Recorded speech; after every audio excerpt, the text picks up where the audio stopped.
Hi everyone, welcome to digital GK classes. तो BPSC TRE 3.0 से related आप सभी के जो क्वेश्चंस आ रहे थे कि इसका सिलेबस क्या है, एग्जाम पैटर्न क्या है, 40 डेज है तो किस तरीके से आप इसकी तैयारी कर सकते हैं और अपीयरिंग कैंडिडेट्स को क्या मौका मिलेगा, क्योंकि 65 से 71,000 तक अभी इनके पास प्रेजेंट में वैकेंसीज है, इनकी संख्या बढ़ सकती है।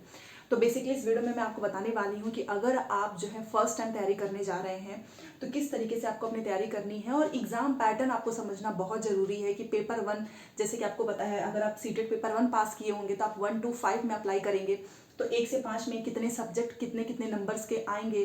साथ में अगर आप 6 to 8 में भी सीटेट का पेपर 2 पास है तो आप सीटेट का पेपर 2 जो है वो फॉर्म भरेंगे।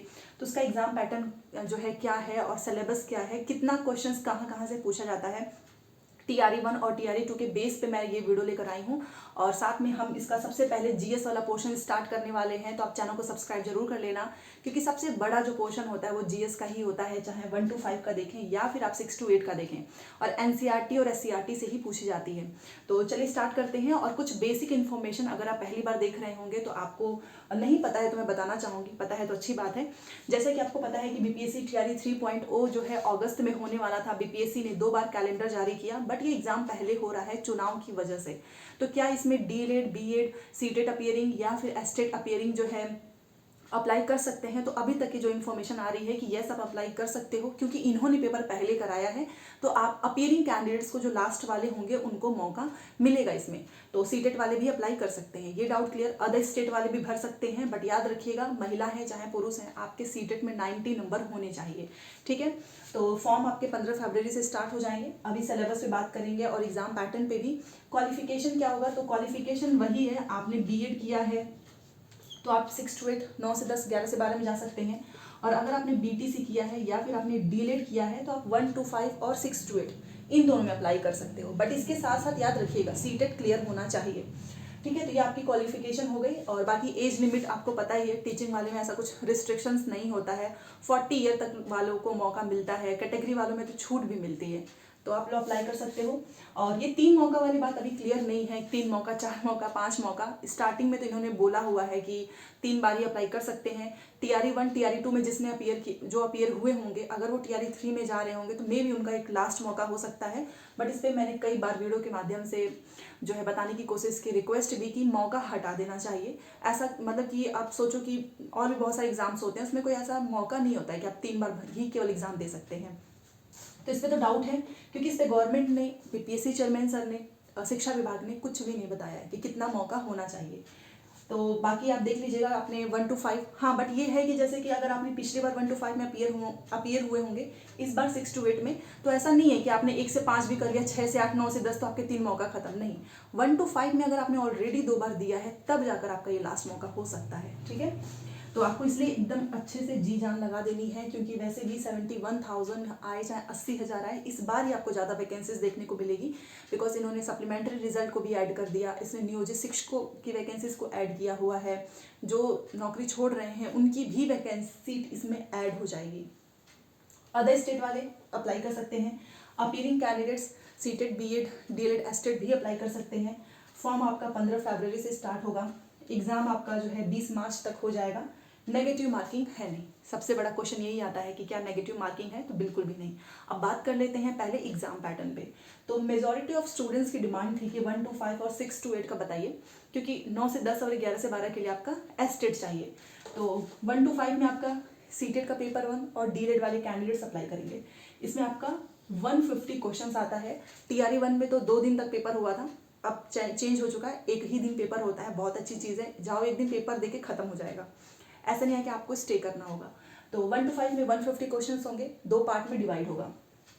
पहला पार्ट आपका 30 नंबर का पूछा जाएगा लैंग्वेज, जिसमें आपका 22 क्वेश्चंस हिंदी के होंगे, 8 क्वेश्चंस इंग्लिश के होंगे। इस 30 को पास करना बहुत ज़रूरी है, क्योंकि अगर आप इसमें फेल कर जाते हैं तो आपका जीएस वाली भी कॉपी चेक नहीं होगी। तो ये नहीं है कि 30 नंबर है, लैंग्वेज है तो इसको हल्के में ले लें, नहीं, बिल्कुल भी नहीं। 30 नंबर वाला लैंग्वेज का पोर्शन बहुत इंपॉर्टेंट है। ये बात और है कि टीआरई 2 में बीपीएससी ने इस बाद में इसको हटा ही दिया था, क्योंकि हो गया था कुछ मिस्टेक्स उन्हीं के साइड से क्वेश्चंस पेपर में। बट इस बार ऐसा नहीं होगा, अपनी गलतियों से ये भी सीख चुके हैं। तो 30 नंबर का प्रश्न होगा लैंग्वेज में, याद रखिएगा। पासिंग करना मतलब इसका मेरिट से कोई कनेक्शन नहीं है, बट इसको क्वालिफाई करना जरूरी होता है कि जैसे सीटेट होता है ना कि आपको क्वालिफाई करना 90 तभी जाकर आप आगे बढ़ सकते हो, सेम इसी तरीके से क्वालिफाई करेंगे तभी जाकर ये जीएस वाली कॉपी चेक होगी। यही फेल हो जाते हैं तो कोई मतलब नहीं है। देन आपका 120 नंबर का जीएस। एक चीज़ है बीपीएससी का, ये डिटेल सिलेबस कभी नहीं देते हैं, जैसा कि केंद्रीय विद्यालय या बाकी के एग्जाम्स में ये क्या करते हैं, नाम बता देंगे आपको, गणित आएगा, विज्ञान आएगा, वो रीजनिंग आएगी, बस सामाजिक विज्ञान आएगा, बस आप उसमें आप पढ़ते रहो। ऐसा इनका कोई सिलेबस नहीं आता है, ना तो पिछली बार दिया था ना उसके पहले। तो 120 नंबर के जीएस में राष्ट्रीय आंदोलन तो आएगा ही, ज्योग्राफी हो जाएगा आपका, बिहार का जीके हो गया, मैथ हो गया, रीजनिंग हो गई, मतलब जीएस में जितनी सारी चीज़ें सम्मिलित होती हैं ना सब कुछ इसमें पूछ लेते हैं। साइंस भी आता है, सब कुछ आ जाएगा 120 नंबर के जीएस में। ठीक है, पॉलिटिक्स आपको पढ़ना ही होगा, आपको इकोनॉमिक्स पढ़नी ही होगी, आपको ज्योग्राफी पढ़ना होगा, आपको हिस्ट्री पढ़ना होगा। तो इसीलिए तो इसमें एनसीईआरटी एससीईआरटी इन्होंने क्लियर लिखा हुआ है कि एनसीईआरटी एससीईआरटी से आएगी, तो आप इस अकॉर्डिंग अपना पढ़ सकते हैं। तो 120 नंबर के जीएस में सब कुछ आ जाता है आपका, रीजनिंग वूजनिंग कुछ छूटती नहीं है। तो ये हो गया 120 नंबर का जीएस। तो ये 1 to 5 का है, 150 नंबर का पेपर होगा, नेगेटिव मार्किंग बिल्कुल नहीं है। अब 6 to 8 में भी सेम वही है, 150 क्वेश्चंस, नेगेटिव मार्किंग है नहीं। 30 नंबर का लैंग्वेज, जिसमें आपका हिंदी इंग्लिश कंपलसरी है, और पासिंग करना क्वालिफाई करना इंपॉर्टेंट है, क्योंकि अगर आप इसको नहीं करेंगे तो बाकी की चीज़ों का कोई मतलब रह नहीं जाएगा। और उसके बाद आपका 120 नंबर टाई ब्रेकर भी ये लैंग्वेज के हिसाब से देखेंगे। मान लो 2 कैंडिडेट्स हैं जिसका जीएस में नंबर सेम है 120 वाले में, तो टाई ब्रेकर होगा उसका लैंग्वेज वाले से। तो लैंग्वेज में भी कोशिश कीजिए कि ज़्यादा से ज़्यादा नंबर लेकर आएँ, बिकॉज पिछली बार टाई ब्रेकर की वजह से ही बहुत सारे अभ्यर्थियों का सिलेक्शन नहीं हुआ है। तो 120 नंबर के जीएस में आपका 120 नंबर का जो पेपर होगा, पहला पार्ट होगा आपका लैंग्वेज का, दूसरा पार्ट होगा, पार्ट का मतलब एक ही बुकलेट होती है, उसमें अलग अलग बनाए होते हैं, दोनों पार्ट क्लियर करना जरूरी है। तो इस 120 में से आपका 40 नंबर जीएस, जैसा इसमें जीएस आता है ना, बट उसको 40 में दे देते हैं। देन उसके बाद से आपका 80 नंबर सब्जेक्ट से पूछा जाएगा। देखिए क्या होता है ना कि 6 to 8 में आपका सब्जेक्ट देखेंगे। अगर आप साइंस साइड से हैं तो आपका मैथ साइंस हो जाएगा, अगर आप कॉमर्स से हैं, आर्ट्स से हैं तो आपका सोशल साइंस होगा, कोई लैंग्वेज है तो उससे क्वेश्चन पूछेगा। मतलब मेन सब्जेक्ट से आपका 80 नंबर पूछा जाएगा, 40 नंबर आपका जीएस से। तो कहीं ना कहीं 6 to 8 में देखें तो सब्जेक्ट का पोर्शन काफ़ी इंपॉर्टेंट है, बट ऐसा नहीं है कि आप जीएस को छोड़ देंगे, बिकॉज यहाँ पे भी टाई ब्रेकर होगा, किसी का नंबर सेम होगा तो पहले सब्जेक्ट में वालों सेम है तो वो जीएस से टाई ब्रेकर करेंगे, जीएस में भी सेम है तब लैंग्वेज से करेंगे।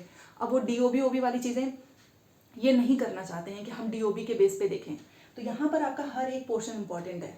तो याद रखिएगा 6 to 8 में 150 क्वेश्चंस होंगे, 30 आपके लैंग्वेज से, बाकी 120 में से डिवाइड रहेगा, 40 जीएस से, 80 आपका सब्जेक्ट। अभी आप अभी से देखिए कि आपका 6 to 8 में क्या सब्जेक्ट कॉम्बिनेशन बन रहा है, उसी के अकॉर्डिंग तैयारी करना। ये नहीं कि कोई आपका दोस्त मैथ पढ़ रहा है तो आप भी पढ़ रहे हो, नहीं। अगर आपका सोशल साइंस है तो सोशल साइंस पढ़ो, साइंस है तो साइंस पढ़ो, कोई हिंदी इंग्लिश जो भी ग्रेजुएशन में सब्जेक्ट रहा है आपको वो पढ़ना है।